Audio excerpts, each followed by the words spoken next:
بعض دفعہ ہم اس طرح کی حقیقتیں سن کر اور اس طرح کی ریالٹیز کو اسلام کے ٹریڈیشن سے سن کر اس کا مذاق سمجھتے ہیں یا ہم اس کا مذاق بنا لیتے ہیں.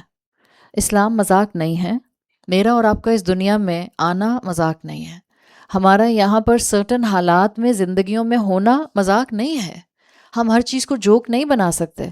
جب سے ٹک ٹاک اور مائنڈ سیٹ آیا ہے ہر چیز کو مذاق بنا لیا گیا. پورے رمضان میں بچے اپنا موبائل کھول کے جب بیٹھتے ہیں اور جو ہنس رہے ہوتے ہیں بلا وجہ ہنس رہے ہوتے ہیں. آپ دیکھیں ابھی مجھے میری بیٹی نے میم دکھائی, مجھے دیکھ کر بھی حیرت ہوئی. پاکستان کے لوگ بھی اس طرح کی میمز بناتے ہیں. لائک شیطان کے ساتھ کال پر بات ہو رہی ہے, ہاٹ لائن پر, اور شیطان کہہ رہا ہے آپ کو نہیں پتا میں تو بند ہوں, میں تو آ نہیں سکتا, اور ہنس رہے ہیں. Is it a joke? ہر چیز مذاق, ہر چیز مذاق. مذاق میں ہم یہاں تک پہنچ گئے کہ ہم نے اپنا مذاق ایسا بنا لیا کہ ہماری کوئی ویلیو نہیں رہی, ہمارے اندر کوئی کسی قسم کی حمیت نہیں رہی, ایلیجنس نہیں رہی ہماری ریلیجن کے ساتھ.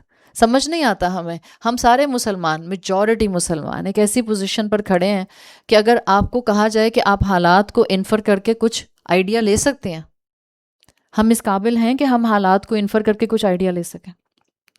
99.99% لوگ اس وقت بالکل بلینک کھڑے ہوئے ہوں گے.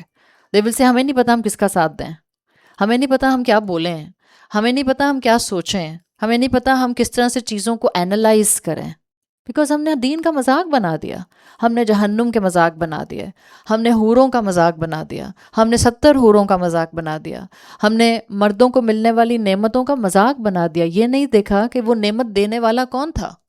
اس کی فکر میں آدھی سے زیادہ قوم ہلکان ہوتی ہے کہ مردوں کو 70 حوریں ملیں گی.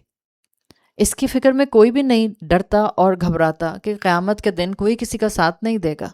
I will be all alone based on my own actions. جو میرے اعمال ہوں گے وہ میرے سامنے ہوں گے اور کوئی کتاب میں نہیں لکھے ہوئے ہوں گے. میرے اعمال احادیث کے مفہوم کے مطابق مجسم کر کے میرے سامنے کھڑے کر دیے جائیں گے. میں نماز پڑھتی ہوں تو میں جیسی بھی نماز پڑھتی ہوں اس نماز کو ایک شکل دی جائے گی. میں روزہ رکھتی ہوں تو میں جیسا بھی روزہ رکھتی ہوں اس دنیا میں مجھے اپنا روزہ نظر نہیں آتا, بٹ جا کر احادیث پڑھیں, قیامت کے دن ہمارا ہر نیکی کا اینگل مجسم کر دیا جائے گا, ایمباڈیمنٹ ہوگا, کسی نہ کسی شکل کی اس کو کیفیت دے دی جائے گی, اور اس کیفیت کی خوبصورتی ڈپینڈنٹ ہوگی اس بات پر کہ میں نے کتنی خوشی سے, کتنے احسان کے ساتھ, کتنے ایکسلنس سے وہ عمل کیا, روتے دھوتے, نہ چاہتے ہوئے, سستی کے اندر, مجبوری میں نیکیاں کیں. تو سوچیں میری اور آپ کی نیکیاں کیسے مجسم ہو کے ہمارے سامنے کھڑی ہوں گی, پیشن کے ساتھ, شوق کے ساتھ, اللہ کو راضی کرنے کے لیے, اس کو حساب کتاب دینے کی فکر میں اگر میں نے نیکیاں کی تو بہترین مجسم صورت میں وہ نیکیاں ہمارے سامنے کھڑی کر دی جائیں گی. دس از ریکوائرڈ. اخلاقی طور پر ہم بہتر نہیں ہو سکتے جب تک کہ ہمارے اندر دین کا اصل فہم جاگ نہ جائے, دین سے وفاداری بیدار نہ ہو جائے, دین کے لیے غیرت اندر سے بوائل نہ ہونے لگ جائے. اللہ ہمیں جب تک قرآن سے فہم نہ دے دے ہم اپنے دین کو سمجھ نہیں سکتے. میجورٹی, اکثریت, یاد رکھیں, ایمان بالآخرت ہونے کے باوجود, جیسا کہ ہم سب کے پاس بھی ہے, میجورٹی, اکثریت ایمان بالآخرت ہونے کے باوجود اخلاقی طور پر بہتر نہیں ہوتے. That's the rule of the masses. اس لیے کہتے ہیں عوام کو ڈنڈے چاہیے ہوتے ہیں, ڈنڈے لائک ناٹ دا لٹرل ڈنڈا, قانون کا ڈنڈا. عوام کو قانون چاہیے ہوتا ہے, میجورٹی کو, اکثریت کو لاس چاہیے ہوتے ہیں, میجورٹی کو, اکثریت کو اتھارٹی چاہیے ہوتی ہے کہ کوئی ان سے اس صحیح بات کو منوا لے. بہت کم لوگ ہوتے ہیں, بہت کم لوگ. کلاسز میں ہزاروں کے ہزاروں لوگ ہوتے ہیں, کئی 100 لوگ کورسز کرتے ہیں. اس وقت بھی رمضان کا مہینہ ہے, آپ جس ملک میں بھی اپنے رشتہ داروں سے پوچھیں الحمدللہ سب لوگ قرآن سے جڑے ہوئے ہیں, سب لوگ قرآن سمجھنے کی کوشش کر رہے ہیں. اور اب ہم اس دور میں آ گئے جہاں بہت سے لوگ صرف تلاوت نہیں کرتے بلکہ تلاوت کے ساتھ ساتھ قرآن کے کسی پورشن کو سمجھنے کی ایفرٹ بھی ڈالتے ہیں.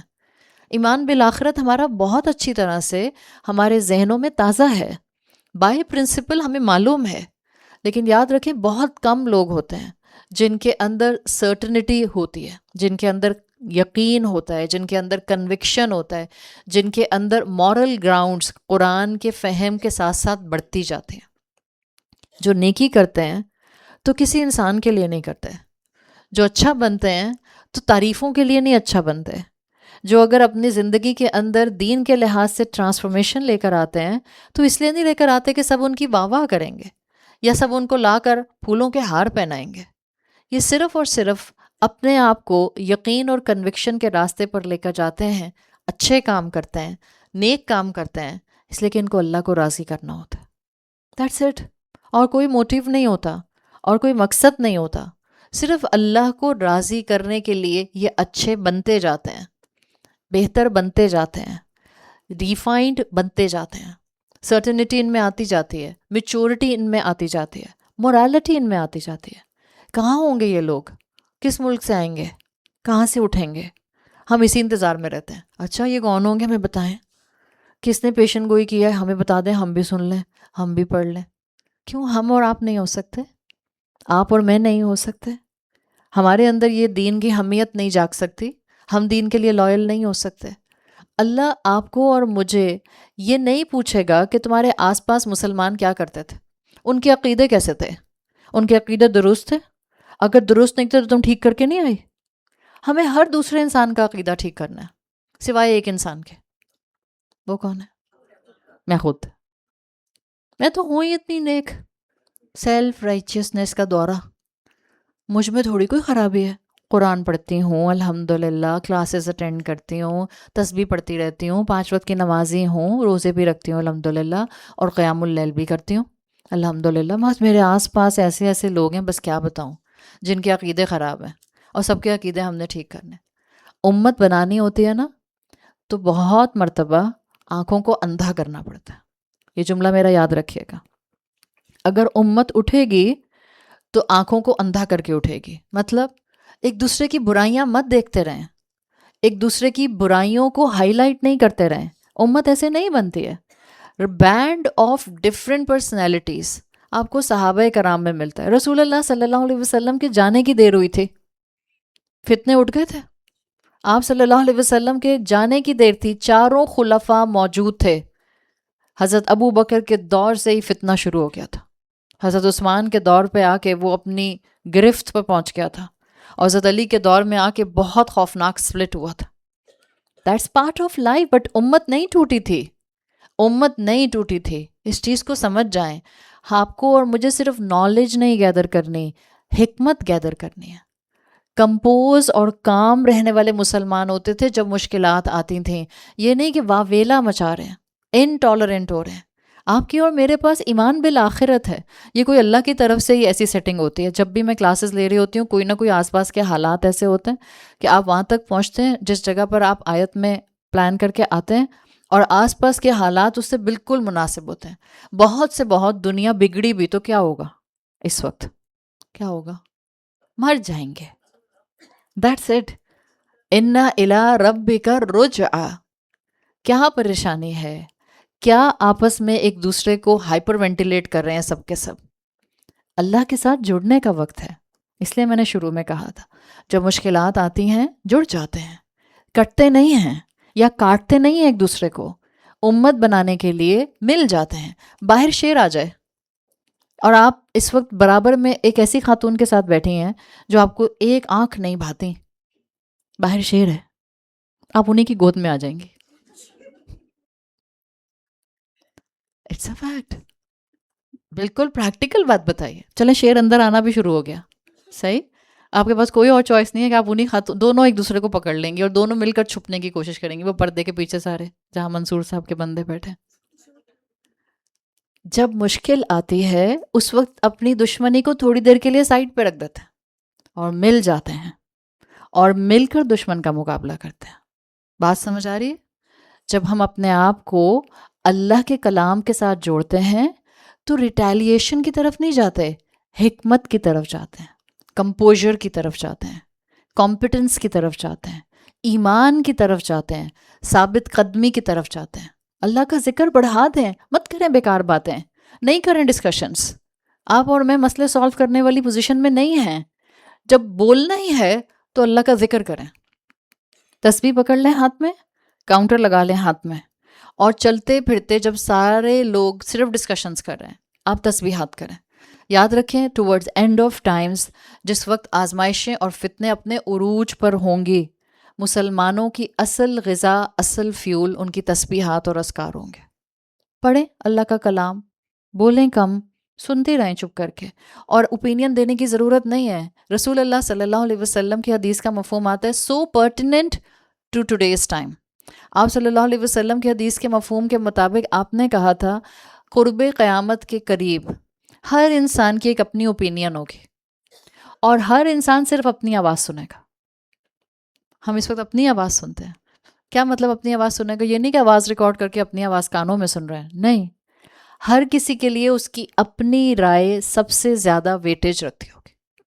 ہر کوئی بولنا چاہے گا، ہر کوئی بتانا چاہے گا، اس میں کیا ہوگا؟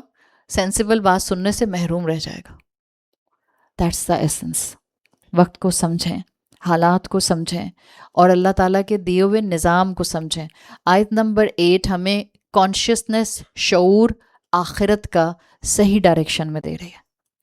اگر آخرت کا درست شعور مل جاتا ہے، دنیا کی زندگی ایمان کے نقش قدم پر چلنا شروع ہو جاتی ہے۔ یہاں لفظ آیا ہے آیت نمبر 8 میں اِنَّ إِلَىٰ رَبِّكَ الرُّجْعَىٰ، الرُّجْعَىٰ، را جیم عین، رجوع کا لفظ آپ عربی زبان میں استعمال کرتے ہیں، پلٹنا، لوٹنا، واپس ہونا، را جیم عین کا مفہوم ہوتا ہے۔ یہاں پر ہے رجوع نہیں ہے، یہاں پر ہے الرجعہ، حمزہ لام کے ساتھ ہے، دی فائنل ریٹرن، یعنی اللہ کی طرف پلٹنا تو ہمارا زندگی میں بھی بہت دفعہ ہوتا ہے۔ جب ہم سے گناہ ہوتا ہے پھر ہم توبہ کرتے ہیں، کیا اسی فارمیٹ کو اللہ کی طرف پلٹنا کہتے ہیں؟ یہ بھی تو اللہ کی طرف پلٹنا ہوتا ہے۔ جب ہم کسی چیز پر عمل کر رہے ہوتے ہیں، مثال کے طور پر کوئی عبادت ہم کرتے ہیں، بٹ اس عبادت میں کوئی چیز جو اب تک ہم کر رہے تھے وہ شاید ہم نے کلچرلی سیکھی تھی، پھر علم آتا ہے، آپ اس عبادت کے اس پہلو کو علم کے مطابق ٹھیک کر لیتے ہیں، تو اسکالرلی لینگویج میں کہتے ہیں کہ اس بندے نے اپنی عبادت میں اللہ کی طرف رجوع کر لیا، یعنی عبادت تو پہلے بھی کرتا تھا، اب اس نے مثال کے طور پر اس کو سنت کے طریقے کے مطابق کر لیا۔ تو رجوع تو ہم دنیا کی زندگی میں بھی اللہ کی طرف کرتے ہیں۔ آپ جب ایون اللہ سے دعا مانگتے ہیں تو آپ کیا کر رہی ہوتی ہیں؟ کانٹیکٹ کر رہی ہوتی ہیں نا اللہ سے، اللہ کی طرف رجوع کر رہی ہوتی ہیں۔ آپ استخارہ کرتے ہیں، آپ اللہ کی طرف رجوع کرتے ہیں، لیکن یہ الرجعہ از دا فائنل ریٹرن، یعنی یہ موت کی طرف انڈیکیشن دے رہا ہے۔ اصل میں مرنے کے بعد انسان نے اللہ ہی کی طرف واپس لوٹنا ہے۔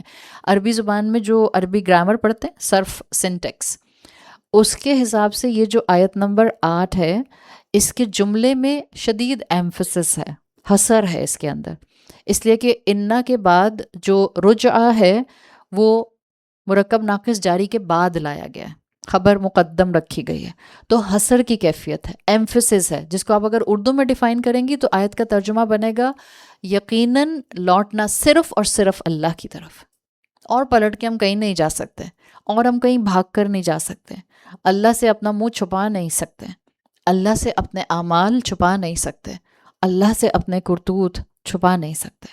اِنَّ إِلَىٰ رَبِّكَ الرُّجْعَىٰ، اردو میں اگر سمجھنا چاہیں تو اس میں تاکیداً جملہ بولا گیا ہے، ایمفسس کے ساتھ بولا گیا ہے کہ یقیناً تمہاری واپسی صرف اور صرف اللہ کی طرف ہے۔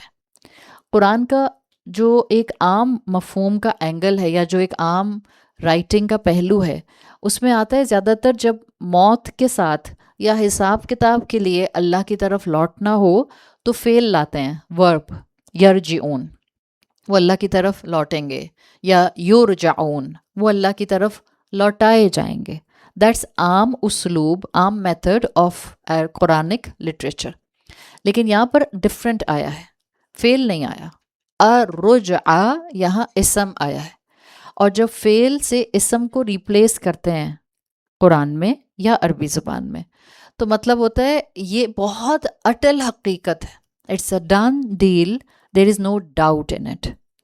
ہر صورت میں مجھے اپنی زندگی گزارنے کے بعد موت کے دروازے سے گزر کر اللہ کے سامنے واپسی کرنی ہی کرنی ہے۔ That's a very emphatic way to say this, کہ ہر انسان نے اللہ کے سامنے کھڑے ہونا ہے۔ آپ دیکھیں فلو آیات کا کتنا سینسیبل ہے، وہ انسان جس کے اندر سرکشی اور طغیانی تھی، نافرمانی تھی، وہ انسان جو اپنے آپ کو انڈیپینڈنٹ سمجھتا تھا، اب اللہ کا کلام انہی آیات کے فلو میں اس کو کہہ رہا ہے تمہاری ساری باتوں کی ٹوٹل نیگیشن، تم نے مورل لاس چھوڑ دیے، بٹ ایبسلیوٹلی تم غلط تھے. اصل میں تم اس دنیا میں جو بھی کر لو الٹیمیٹلی تم نے اللہ کی سامنے جا کر کھڑا ہونا ہے. الرجعہ از دا ریٹرن. اس دنیا سے آخرت کی طرف رجوع ہے، اس دنیا کی نعمتوں سے حساب کتاب کی طرف رجوع ہے. یا آپ کہہ سکتی ہیں جسم پر دنیا میں فوکس کے بعد اب روح کے مقام کی طرف رجوع ہے.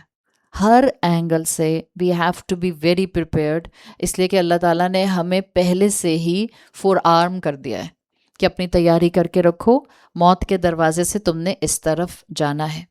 ہوتا کیا ہے، انسان کو جب نعمتیں ملنا شروع ہوتی ہیں، 4 نعمتیں بھی مل جائیں تو انسان اترانا شروع کر دیتا ہے.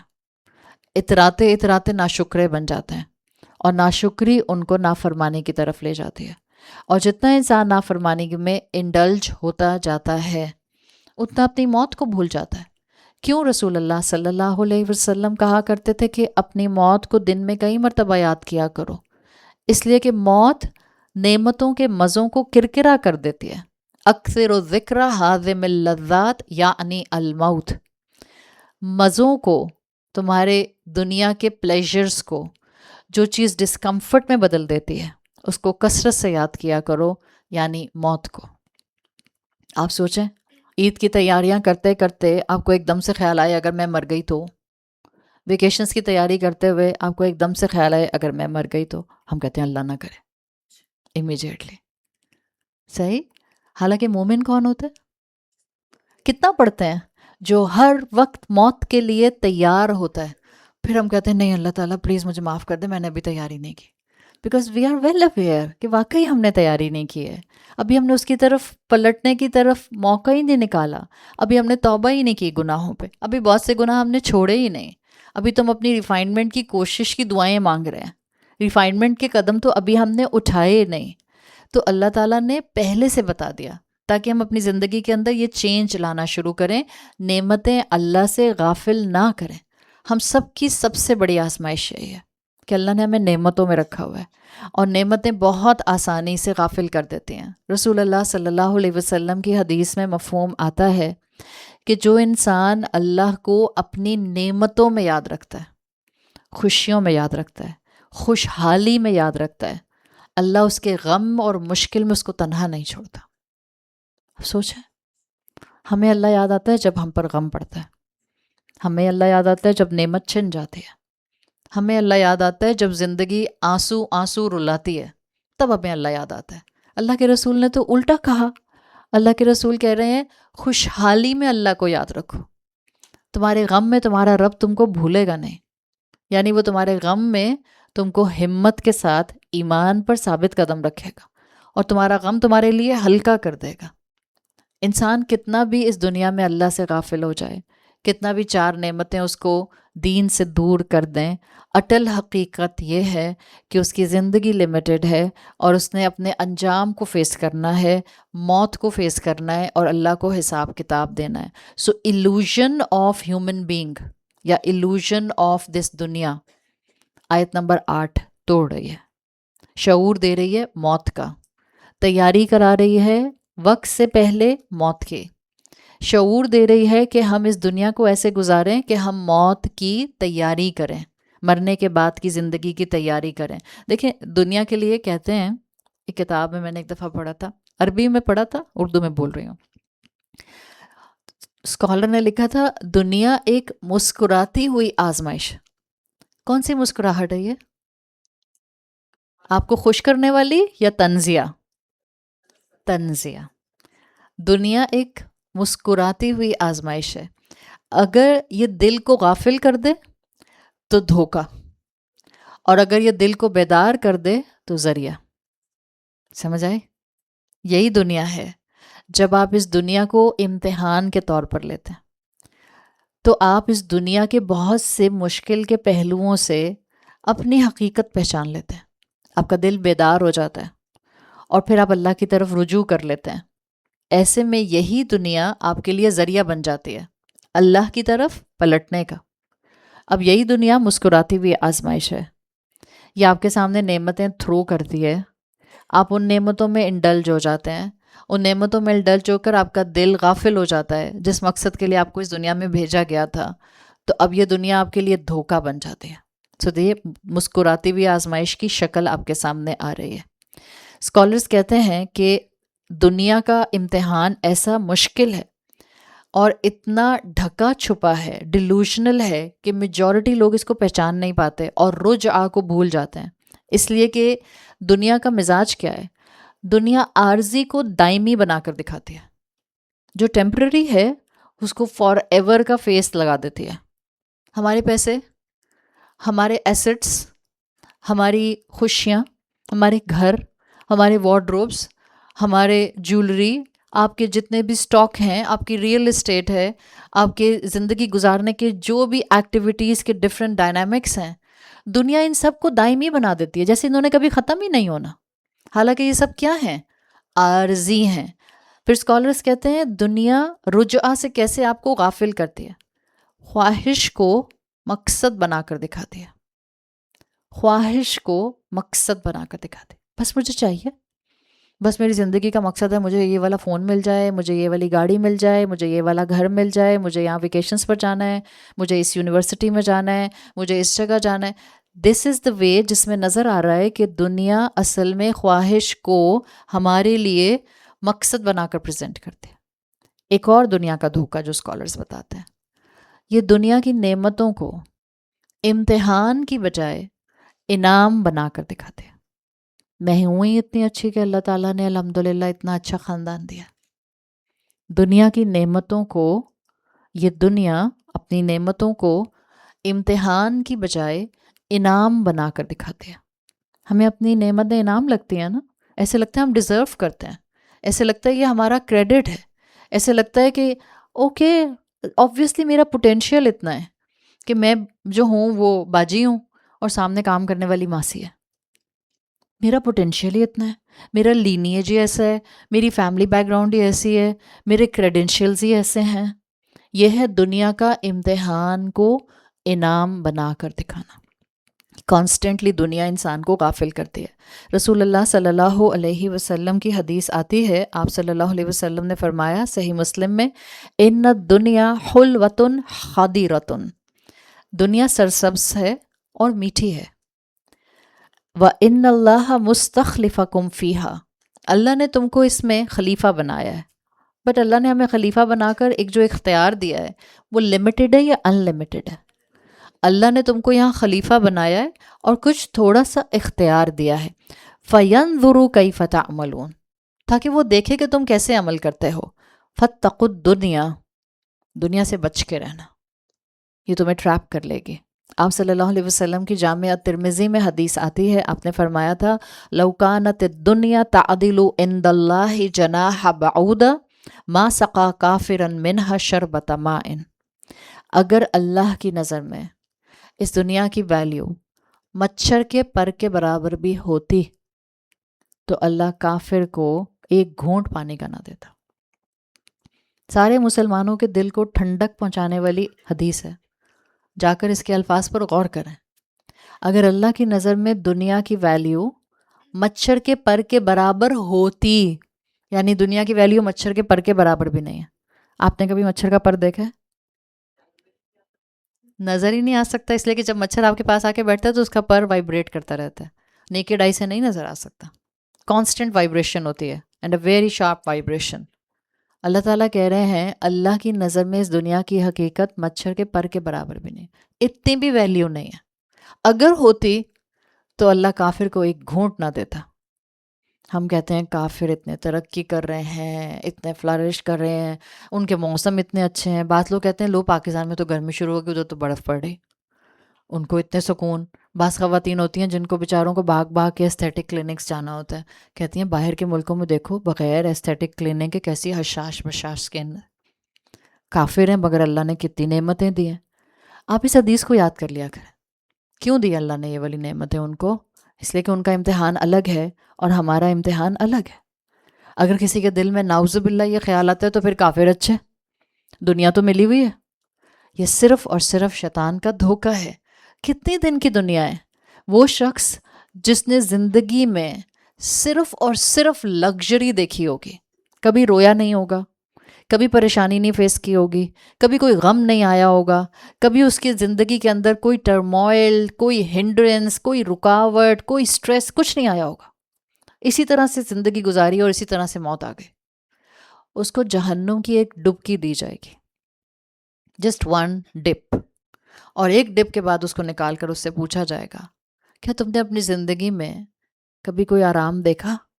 کہے گا اللہ کی قسم میں نے اپنی زندگی میں کبھی کوئی آرام نہیں دیکھا. تو وہ ساری دنیا کی لگژریس لائف کہاں چلی گئی؟ With the one dip of جہنم ہی گونا forget everything and vice versa. دنیا میں مشکلات میں قدم قدم زندگی گزارنے والا، مشکلات میں پلنے والا، مشکلات میں جوان ہونے والا، مشکلات میں بوڑھا ہو جانے والا اور مشکلات میں موت آ جانے والا، اس کو جنت کا ایک ڈپ دیا جائے گا اور پھر اس سے باہر نکال کر پوچھا جائے گا تم نے زندگی میں کبھی کوئی غم دیکھا؟ کہے گا اللہ کی قسم میں نے زندگی میں کبھی کوئی غم نہیں دیکھا.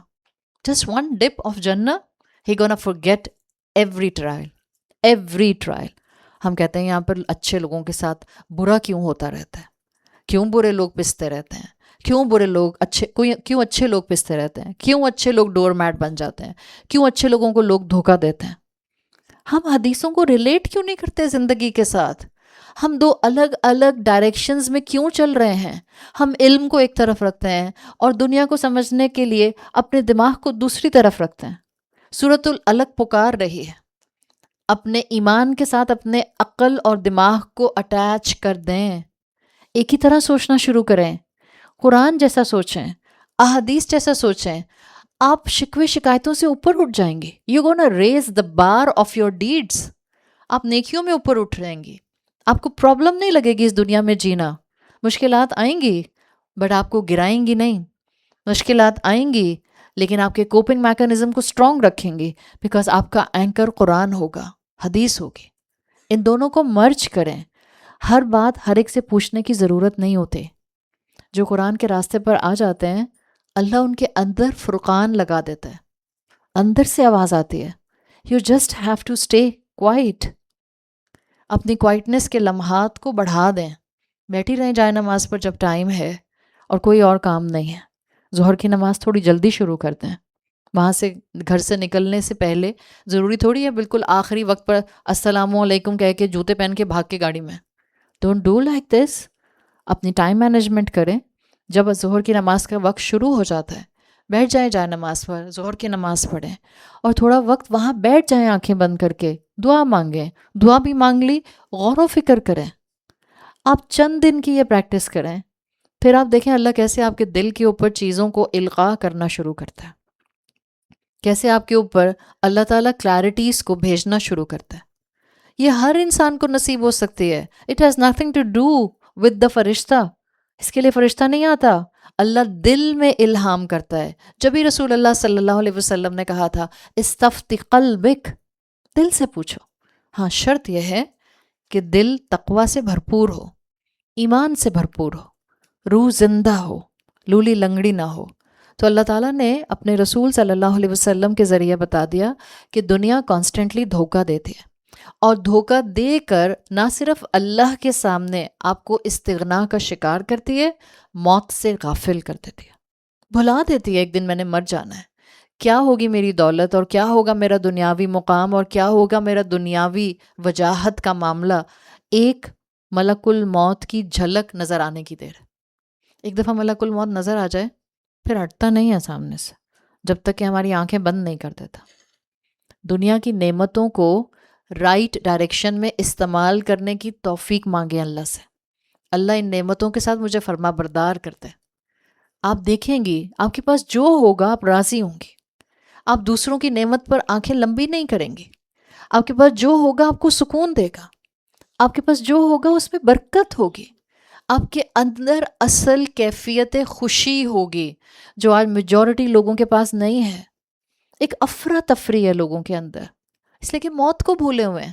آپ نے نام سنا ہے امام ابن حجر عسقلانی؟ سنا ہوگا نا، جو لوگ کلاسز سے اٹیچ ہوتے ہیں وہ سن لیتے ہیں. صحیح بخاری کو جانتے ہیں؟ صحیح بخاری جو آپ کہتے ہیں کہ سب سے زیادہ اوتھینٹک حدیث کی کمپائلیشن کی کتاب ہے، امام بخاری نے کمپائل کی. اس حدیث کی کتاب کی جو سب سے اوتھینٹک شرح ہے، یعنی اس کتاب، اب جیسے قرآن کی تفسیر ہوتی ہے، حدیث کی شرح ہوتی ہے، ایکسپلینیشن. تو صحیح بخاری کی جو سب سے اوتھینٹک، یا آپ یوں کہہ لیں جو سب سے زیادہ کمپریہنسو ایکسپلینیشن ہے، وہ امام حجر ابن عسقلانی نے لکھی ہے. ٹھیک ہے، اچھا، یعنی محدث ہیں، حدیث کی ایکسپلینیشن کرتا ہے. ہی واز دا اسکالر، وہ معمولی اسکالر نہیں ہے. ان کی پورے ٹریڈیشنل اسلام میں جب سے ان کی پیدائش سے یہ کام ان کا ہوا، اس وقت سے لے کر آج تک وہ لوگ جو علوم کی محفل سے کنیکٹڈ ہیں، ابن حجر عسقلانی کا نام بہت اچھی طرح جانتے ہیں. اٹس اے ویری ریناؤنڈ نیم امنگ دا حدیث اسٹڈیز. ابن حجر عسقلانی ایک بہت بڑے اسکالر ہیں، محدث ہیں، پلس بہت ہی امیر انسان تھے. Very rich person, not just rich, بہت گڈ لکنگ بھی تھے. نہ صرف گڈ لکنگ تھے بلکہ کپڑوں میں بہت اچھی ایستھیٹک سینس رکھتے تھے. بہت اچھا کپڑا پہنا کرتے تھے، سوفسٹیکیٹڈ لباس پہنا کرتے تھے، مہنگا لباس پہنا کرتے تھے. امیر تھے، رچ تھے، استاد تھے، گڈ لکنگ تھے، اچھا کپڑا پہننے کی سینس تھی. پھر ایک ٹائم آیا کہ ان کو ایجپٹ کا جج بھی بنا دیا گیا. سو اتھارٹی بھی دنیا میں بہت زیادہ تھی. حدیث کے اسکالر اپنی جگہ پر ہیں، اور گورنمنٹ لیول پر بھی ان کو ایجپٹ کا جج بنا دیا گیا. ایک مرتبہ بازار سے گزر رہے تھے. اب آپ یہ سارے کریکٹرسٹکس ذہن میں رکھیں تو ایک امیج پرسنالٹی کا آپ کے ذہن میں آ جاتا ہے.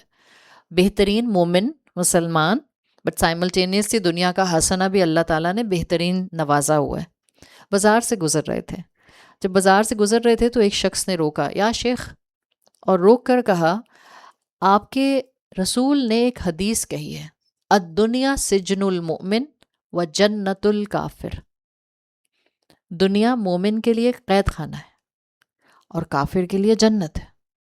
یہ جس نے بولا، یہ ایک شخص زمین پر بیٹھا ہوا جو لیمپ کے آئل ہوتے ہیں، چراغ کے تیل، وہ بیچ رہا تھا. کافر تھا، اور کافر یعنی مشرک تھا، اور اس حد تک مشرک تھا کہ خدا کو مانتا ہی نہیں تھا. تو ایتھیسٹ تھا. رسول اللہ صلی اللہ علیہ وسلم کی حدیث کے مطابق کافر ہو گیا. الدنیا سجن المومن و جنت الکافر. دنیا مومن کا تو قید خانہ ہے اور کافر کی جنت ہے. تو اس نے کہا، یا شیخ، آپ کے رسول نے تو یہ کہا ہے، یہ آپ کی کیسی آپ کا کیسا قید خانہ ہے اور میری کیسی جنت ہے؟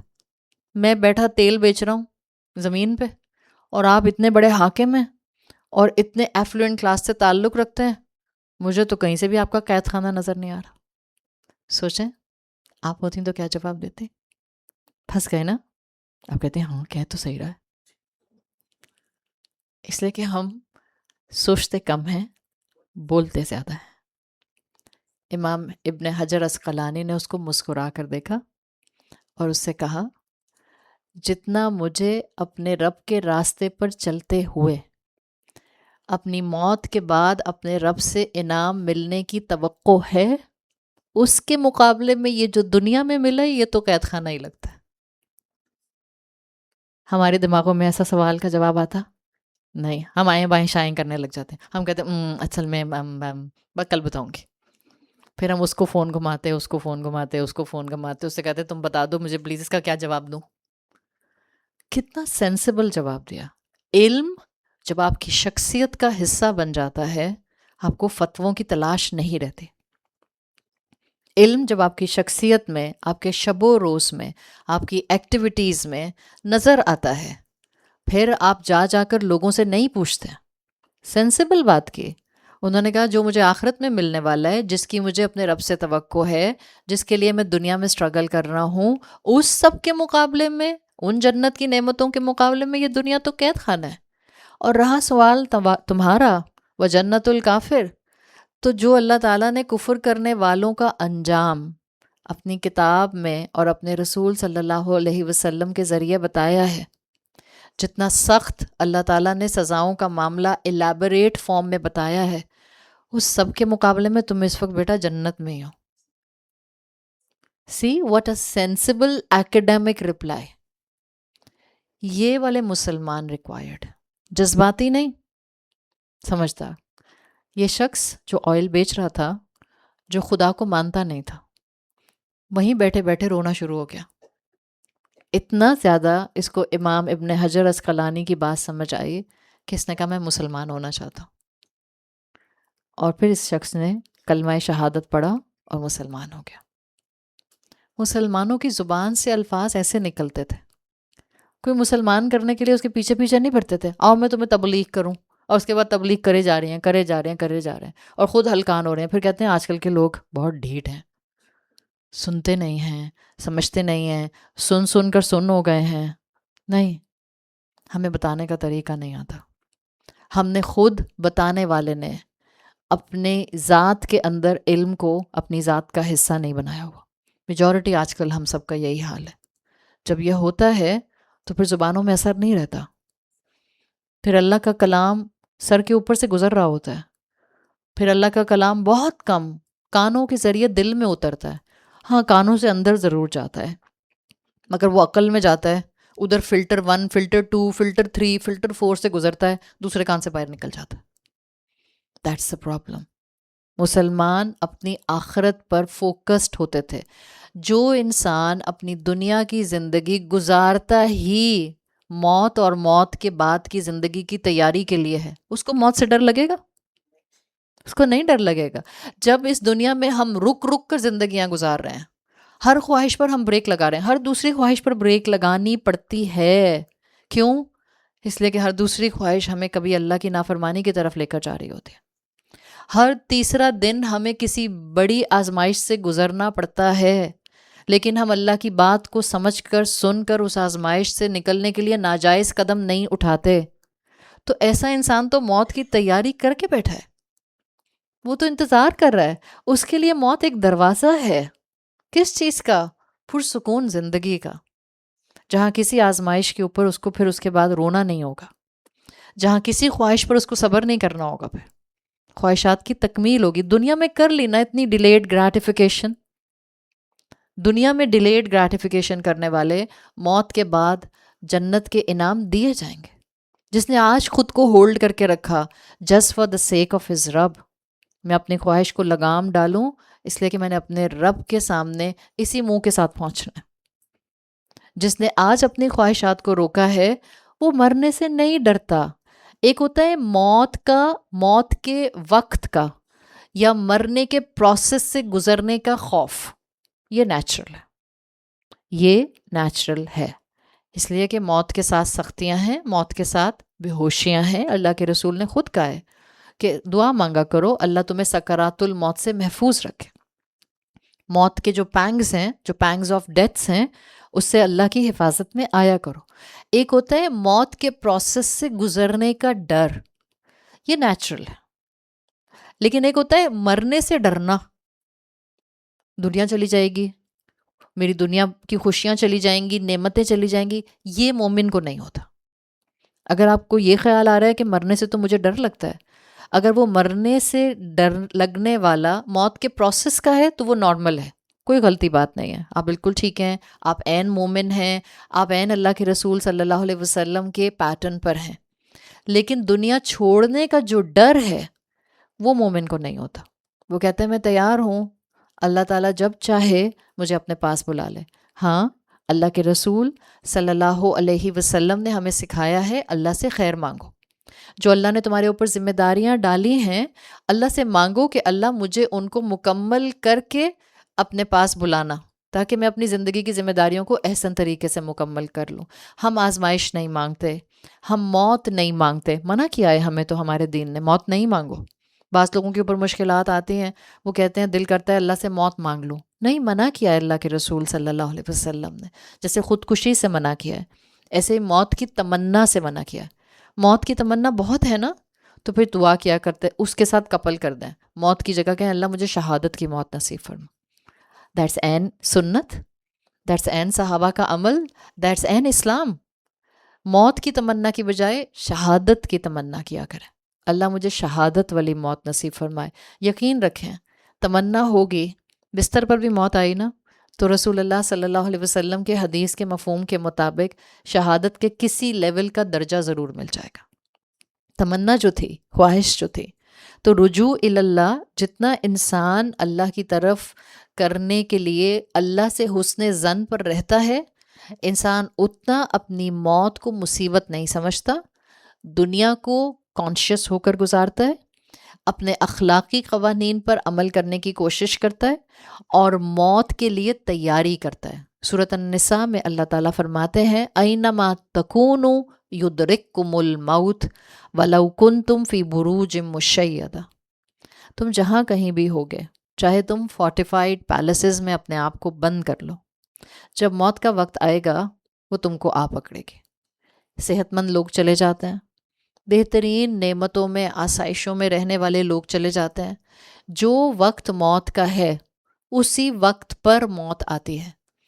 ہمیں عادت ہے سگنیچر سٹائل اڈاپٹ کرنے کی، ہے نا. سگنیچر سٹائل ہر انسان کہتا ہے یہ میرا سگنیچر سٹائل ہے، میں ایسے کپڑے پہنتی ہوں، میں ایسا دوپٹہ اوڑھتی ہوں، میں ایسے جوتے پہنتی ہوں. ہر انسان کا ایک سگنیچر سٹائل ہوتا ہے. میں ایسا عبایا پہنتی ہوں، میں ایسے پیٹرن پر زندگی گزارتی ہوں. ہر انسان کی موت بھی سگنیچر سٹائل پر آئے گی. جیسے لکھی ہے ایز اٹ از، بالکل ویسے جیسے اللہ نے لکھ دی. کب آئے گی، کیسے آئے گی، کس وقت آئے گی، کس طرح آئے گی، ایوری تھنگ از ریٹن. ہر چیز لکھی ہے. تو اللہ تعالیٰ کہتے ہیں موت اپنے وقت پر آتی ہے، بندے کو چاہیے اپنی تیاری کرے، موت سے دور نہ بھاگے. حضرت علی کہا کرتے تھے تم جتنا موت سے دور بھاگتے ہو اتنا موت تم کو آ پکڑتی ہے، آپ اس سے دور نہیں بھاگ سکتے. حضرت ابو بکر صدیق کہا کرتے تھے الموت اقرب الی احدکم من شراق نعلہ، تمہاری موت تم سے تمہارے شو لیسز سے بھی زیادہ قریب ہے، کانسٹنٹلی تمہارے سامنے ہوتی ہے. احادیث کے مفہوم کے مطابق موت ہر دن انسان کو آ کے دیکھتی ہے، ہر صبح آ کے دیکھتی ہے اور پھر اس کو کہہ کے جاتی ہے ابھی تمہارا وقت نہیں آیا. ہمیں سنائی نہیں دیتا. ہر دن ایک نیا دن ہوتا ہے، ایک نئی اپرچونٹی ہوتی ہے، ایک نئی امید ہوتی ہے. ہر دن یہ آیت، یہ پرنسپل، یہ اصول یاد رکھیں، ان الی ربک الرجعی. آٹومیٹیکلی آپ دن کیئرفل ہو کر گزاریں گے. زبان اونچی ہو جائے گی تو ایک دم سے میلو ڈاؤن ہو جائیں گے. آواز اونچی ہوگی غصے کی وجہ سے ایک دم خود کو بریک لگائیں گے. جتنا موت یاد رہتی ہے اتنا انسان کا اپنا اخلاق سنوارنا یاد رہتا ہے، انسان کی عبادت بہتر رہتی ہے، انسان کو اللہ یاد رہتا ہے. حضرت عثمان کے لیے آتا ہے کہ حضرت عثمان رضی اللہ عنہ قبروں پر جا کر کھڑے ہو جایا کرتے تھے. پہلے میں نے آپ کو بتایا تھا پچھلی کلاس میں، حضرت عثمان کی personality was a quite person, خاموش انسان تھے. محفل میں بھی ہوتے تھے تو ریئرلی بات کیا کرتے تھے، چپ کر کر سنتے رہتے تھے. پھر ان کے لیے آتا ہے قبروں پر جا کر بیٹھ جایا کرتے تھے اور اتنا روتے تھے کہ داڑھی بھیگ جایا کرتی تھی. حضرت عثمان کے الفاظ کا مفہوم آتا ہے کہ وہ کہا کرتے تھے یہ مقام سب سے مشکل مقام ہے، قبر کا مقام. جس کا یہ بہتر رہا اس کے لیے آگے بھی خیر ہی خیر ہے، اور جس کا یہ بگڑ گیا اس کے لیے آگے انجام اچھا نہیں ہے. اللہ تعالیٰ ہمیں قبر کے فتنوں سے محفوظ رکھے. ہم دجال سے ڈرتے ہیں اور ہم دجال کا خوف کھاتے ہیں اور ہم دجال کو جاننے کے لیے کتنی محنتیں کرتے ہیں. رسول اللہ صلی اللہ علیہ وسلم کی حدیث کا مفہوم آتا ہے دجالی فتنے سے زیادہ قبر کے فتنے سے اللہ کی پناہ میں آؤ. ہم نے کب کوشش کی قبر کے فتنے سے اپنے آپ کو بچانے کے لیے اور اس کے بارے میں جاننے کے لیے؟ ہم کہتے ہیں ہم سب کو تو پتہ ہے کہ جب ہم مر جائیں گے اور قبر میں ڈال دیے جائیں گے. اول تو ہم زیادہ سوچتے نہیں ہیں اس کے بارے میں. ایک ہی چیز جو ہمارے دماغ میں کوئی خواہش بن کر آ جائے، کوئی سوٹ کوئی آپ کے دماغ میں اٹک گیا. کتنی دفعہ ایسے ہوتا ہے، ابھی آپ نے اپنی ساری شاپنگ ختم کر لی، پھر شیطان کی طرح سوشل میڈیا پر کوئی نہ کوئی برانڈ سامنے آ جاتا ہے، پھر آپ کو اچانک سے وہ سوٹ پسند آ جاتا ہے، پھر آپ کو نماز پڑھتے میں بھی سوٹ یاد آ رہا ہے، آرڈر کیوں نہیں کر دیا، اسٹاک آؤٹ ہی نہ ہو جاتا، آؤٹ آف اسٹاک ہی نہ ہو جاتا. پھر نماز پڑھ کے آپ فارغ ہوئیں، پھر آپ کو سوٹ یاد آ رہا ہے، آپ اس کے بارے میں سوچ رہے ہیں. جو خواہشات ہماری دنیا سے ریلیٹڈ ہوتی ہیں اس کے اوپر ہم بڑے آرام سے سوچتے رہتے ہیں. اور وہ چیزیں جس کے بارے میں ہمیں بار بار امیجن کرنا چاہیے، موت، ملک الموت، ملک الموت کے ساتھ آنے والے فرشتے، قبر، قبر کا اندھیرا، قبر کی تنہائی، قبر کے وارمز، قبر کے کیڑے، قبر کے اندر ایک سے ایک خوفناک پہلو جو ہم سننے کو کئی دفعہ اینگل سے سنتے ہیں اور آس پاس ہمارے بتائے جاتے ہیں، ہم اس کے اوپر نہیں سوچتے، ہم اس کے اوپر تفکر نہیں کرتے، ذہن میں خیال آتے ہیں ہم جھٹک دیتے ہیں، ہم کہتے ہیں رات کا وقت ہے میں نہیں سوچ رہے۔ آپ کے اور میرے جھٹک دینے سے this is just an ostrich attitude. Ostrich اپنے دشمن کو آتا ہوا دیکھتے ہیں نا، مٹی میں سر دے کے ادھر ہی بیٹھ جاتا ہے۔ کبوتر کیا کرتا ہے؟ کبوتر بھی یہی کرتا ہے، اس وقت وہیں مرغی کو آتا ہوا دیکھے گا، بلی کو آتا ہوا دیکھے گا، مٹی میں سر دے دے گا۔ تو چھپ گیا کیا سر دینے سے؟ نہیں، یاد رکھیں گے تو احساس رہے گا۔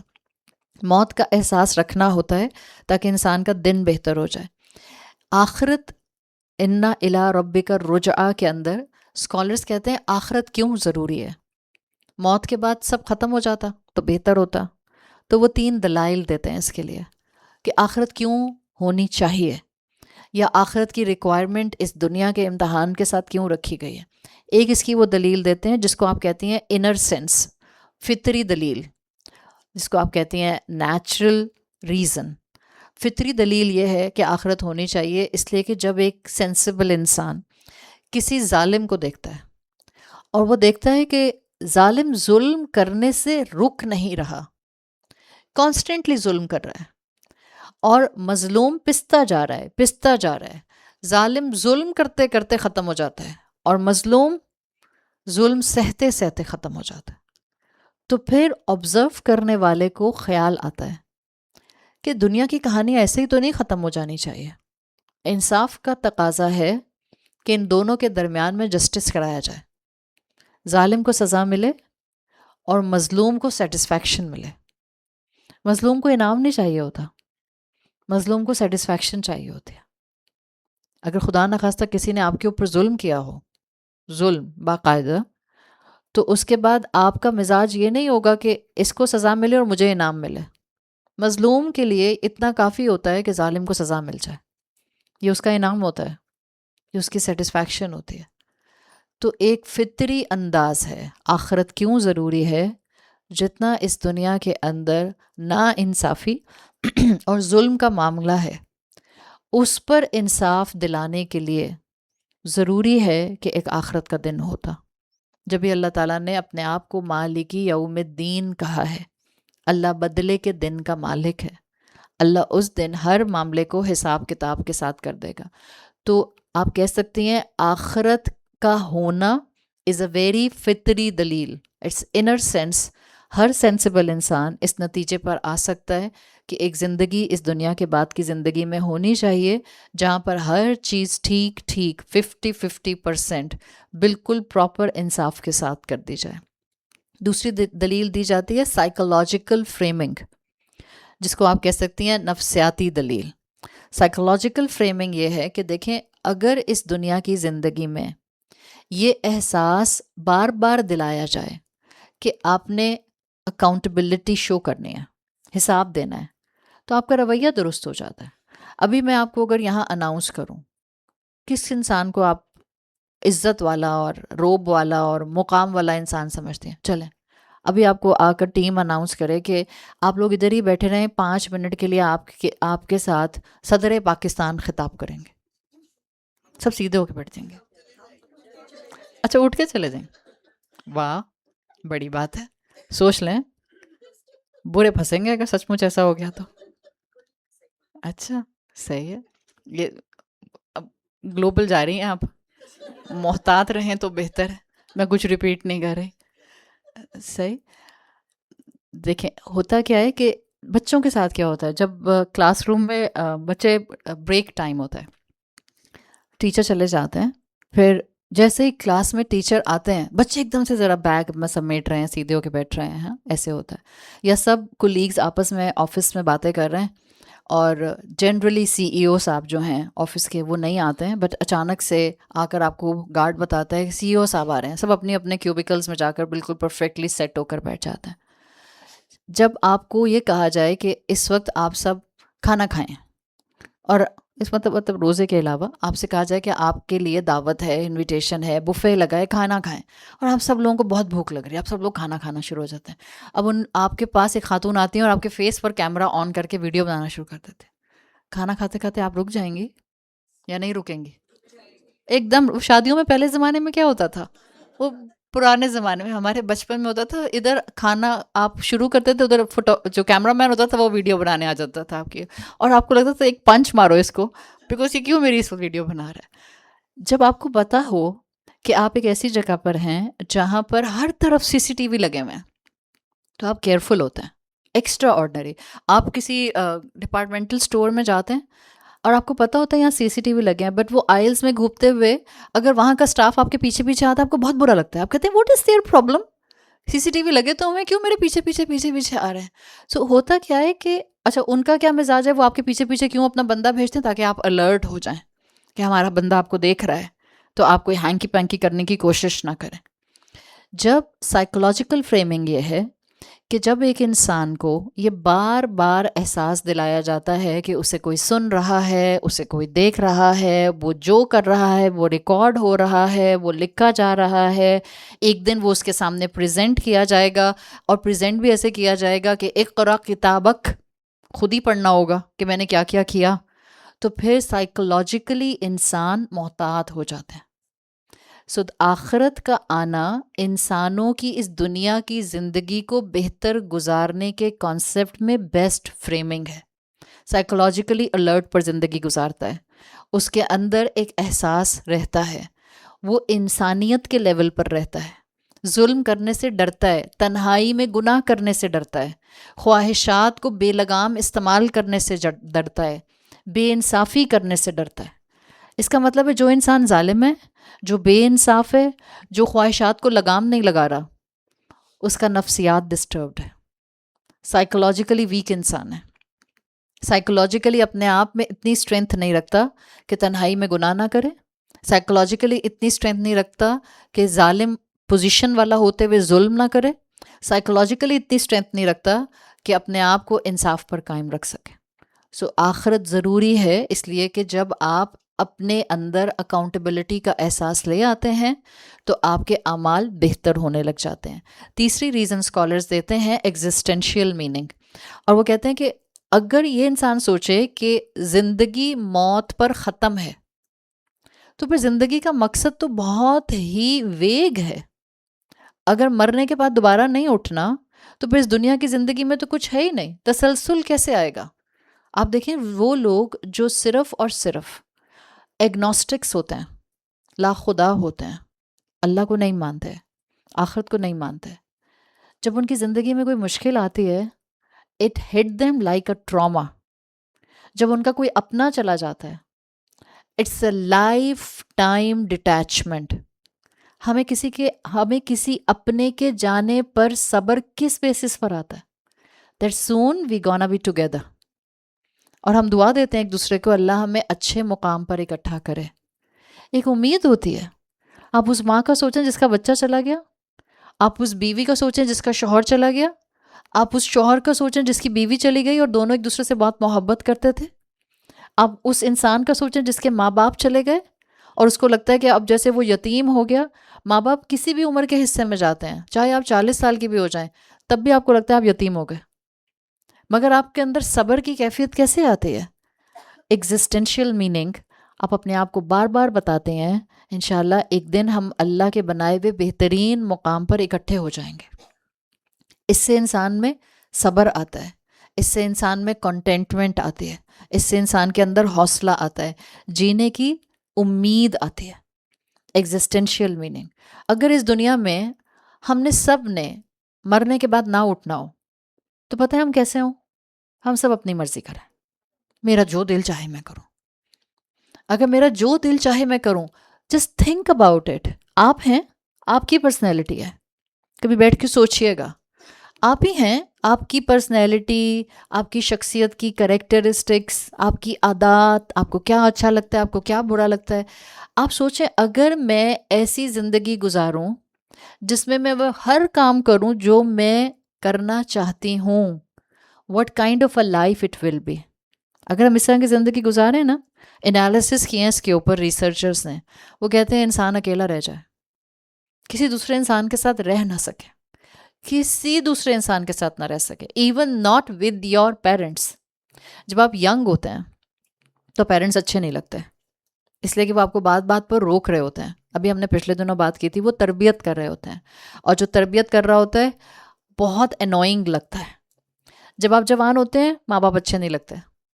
جب آپ ایڈلٹ ہو جاتے ہیں اور آپ کا اپنا فیملی اسٹرکچر بھی ڈیولپ ہونا شروع ہو جاتا ہے، تب بھی آپ کو ماں باپ انوائنگ لگنے لگ جاتے ہیں. آپ کہتے ہیں بہت ڈیمانڈنگ ہو رہے ہیں. اور اگر ماں باپ بڑھاپے میں چلے جائیں اور آپ اپنے پرفیکٹ ایڈلٹہڈ میں آ جائیں with the full fledge family responsibility, اور ماں باپ بھی لائبلٹی بن کر آپ کے کندھوں پر آ جائیں، تب بھی ماں باپ کی خدمت کرنا آسان نہیں ہوتا ہے، بہت مشکل ہوتا ہے. سوچیں اگر ہم صرف یہ کہیں کہ ہم اسی بیس پر زندگی گزاریں جو ہمارا دل چاہتا ہے، تو ہم کسی دوسرے انسان کے ساتھ زندگی نہ گزار سکیں. سب لڑیں، سب ایک دوسرے کو مار دیں، سب ایک دوسرے کے ساتھ ناانصافی کریں. تو اللہ تعالیٰ نے ایگزسٹینشیل میننگز دیے. اس دنیا کی زندگی میں اس سوچ کے ساتھ جینا ہوتا ہے that it's a journey, it's not a circle کہ میں اپنی ہی حسن کا دیوانہ بنا پھرتا ہوں، میں گھومے جا رہی ہوں، میری خواہش میری خواہش میری خواہش. آپ کی اور میری زندگیاں it's not based on a circle shape, it's a journey on a road map. ہم بڑھتے جا رہے ہیں آگے، ہمارا ہر دن ہمیں ایک قدم آگے بڑھاتا ہے. ہم بالکل اس زندگی میں جیسے سال ہر سال بڑھ رہے ہیں.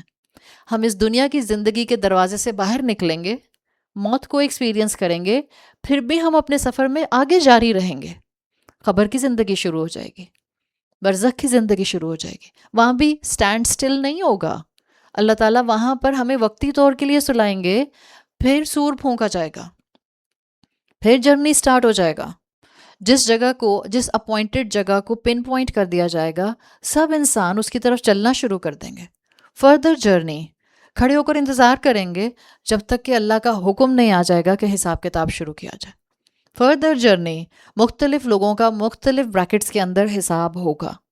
فردر جرنی، اللہ تعالیٰ مختلف لوگوں کو مختلف اینگل سے فیصلے سنائیں گے. کچھ لوگوں کا ادھر ہی فیصلہ سنا دیا جائے گا، صرف مسلمان باقی بچیں گے. مسلمانوں کا فردر جرنی، ان کو آگے پل صراط سے گزرنا ہوگا، اور پل صراط گزرنے سے جو کامیاب ہو جائے گا فردر جرنی، اس کو جنت میں داخل کر دیا جائے گا. So we are on a path of a سفر. It's not circular, it's completely linear, اور یہ چل رہا ہے اور چل رہا ہے اور چل رہا ہے. سو ایگزسٹینشیل میننگ یہ ہے کہ آخرت ہر مسلمان کے لیے ایک آئیڈیا نہیں ہے، اٹس اے ڈائریکشن. میری زندگی کا رخ ہے. آخرت کا درست کانسیپٹ مجھے اپنی زندگی میں سٹیبل رہنا سکھاتا ہے، اخلاقی طور پر ایک اچھا انسان رہنا سکھاتا ہے، اپنی دنیا کی زندگی میں آزمائشوں میں بہت سمجھدار رہنا سکھاتا ہے.